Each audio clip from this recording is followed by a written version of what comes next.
तर केंद्र सरकार ने आतंकियों के दबाव में न आने का इरादा कर लिया है। केंद्रीय गृह मंत्री अमित शाह की अगुवाई में दिल्ली में हुई बैठक में कुछ ऐसे फैसले लिए गए जो कि आतंकियों को तिल मिलाने के लिए काफी हैं। गलतफहमी में है आतंकी कि टारगेट किलिंग की उनकी साजिश कामयाब होगी।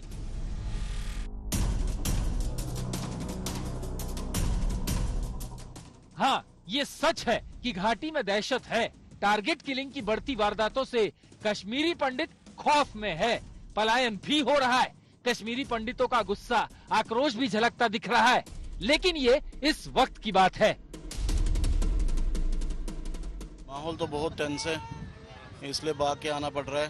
तो अभी आप दोबारा जाएंगे? बिल्कुल, हमारे से तो अब हिम्मत नहीं है कि हम वहाँ पे रहेंगे। एक भी रात नहीं निकाल पाएंगे वहाँ पे।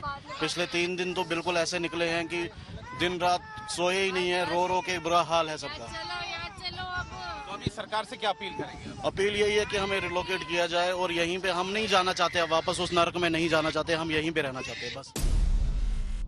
अगर इस नाराजगी को आतंकी कामयाबी समझ रहे हैं तो ये उनकी बड़ी भूल साबित होने वाली है। केंद्र सरकार ने तय कर लिया है कि वो आतंकियों के दबाव में नहीं आएगी। सरकारी कर्मचारियों को घाटी से बाहर नहीं भेजा जाएगा। उनका सुरक्षित इलाकों में ट्रांसफर किया जाएगा। सुरक्षा सुनिश्चित की जाएगी। अमरनाथ यात्रा के कार्यक्रम में कोई भी बदलाव नहीं होगा। अमरनाथ यात्रा तय कार्यक्रम के मुताबिक 30 जून से 11 अगस्त के बीच होगी। सरकार इस साल यात्रा का आयोजन बड़े पैमाने पर करेगी। अमरनाथ यात्रा में सरकार 8 लाख श्रद्धालुओं के शामिल होने की उम्मीद कर रही है। 2.5 लाख तीर्थयात्री अब तक रजिस्ट्रेशन करा चुके हैं। सरकार 15 से 20 जून तक श्रीनगर में कश्मीर फेस्टिवल्स आयोजित करने की योजना भी बना रही है।